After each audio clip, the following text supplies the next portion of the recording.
Тема экология илим катары эутокология, экологиялык факторлор жаңалардын организмге таасири, биологиялык ыңгайлашуу жана ритмдери, фотопериодизм.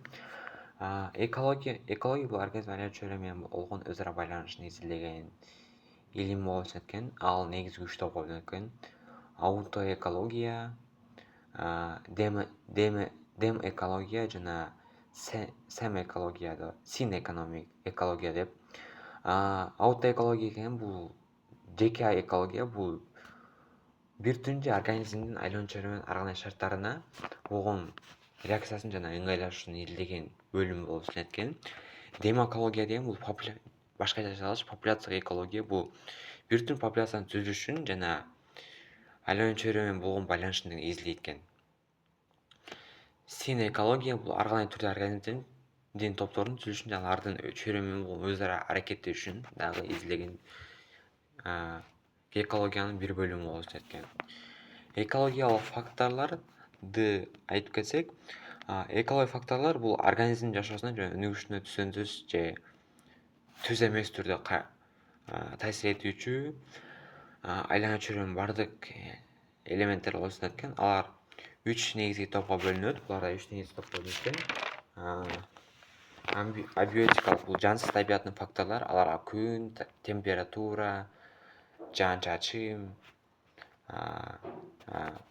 нымдуулук, абанын курамы жана башкалар кирет. Биотикалык болуп экинчи түрү биотикалык, бул тирүү организм өз ара аракеттенишүү, бул симбиоз, жырткычтык, митечилик кылуу, бир жаныбарлар менен бири менен атаанашуусу керек экен. Жана антропогендик деген бул адамдардын кол менен өзгөртүлгөн жаратылыштын бир бөлүгү. Аларга эмне керек? Аларга адамдар бактарды кыюусу, чоң имараттар куруусу жана абаны көмүр ысык газы менен булгоосу керек экен.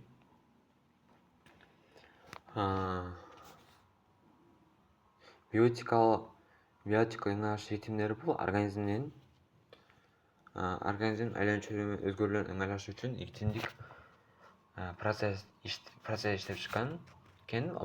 Бул организмдин физиологик жана жөнөкөй өзгөрүшүнө мезгилдүү түрдө жөнгө салып турат экен.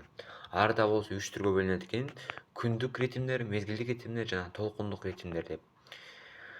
Күндүк ритмдер деген бул күндүз жана түнкү активдүүлүктүн алмашуусу. Мисалы, адамдар жана көптөгөн жаныбарлар күндүз активдүү болуп жана түндө эс алышса, ал эми кээ бир жаныбарлар бар экен тескерисинче. Күндүз эс алып жана түнкү убакытта аңчылыкка чыгышат экен. Аларга үкүү, жарганаттар жана башкалар кирет экен.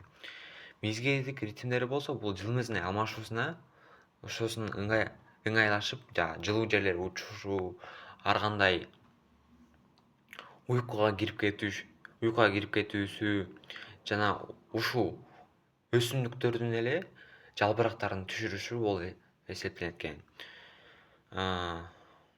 Жана толкундук ритмдерде бул айдын алмашуусуна же толкундарга байланыштуу болгон ар кандай ритмдер экен. Булар көбүнчө деңиз жаныбарларына туура келет экен.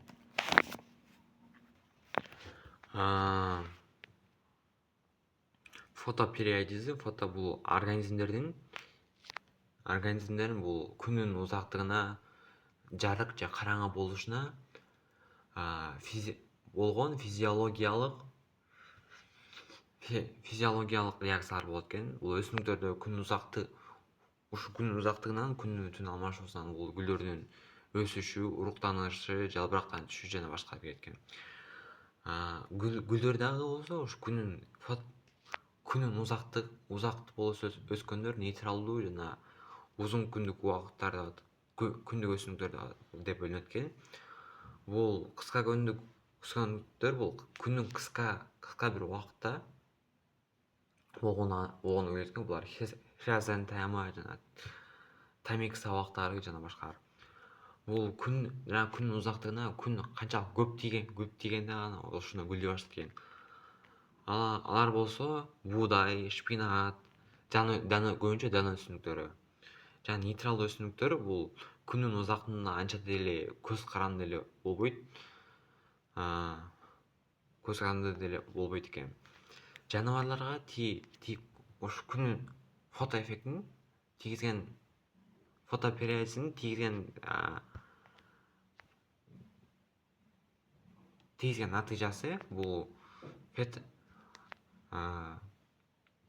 бул жуунун алмаштыруусу, кышкы уйкуга кетүүсү, миграцияны жөнгө салып турат экен.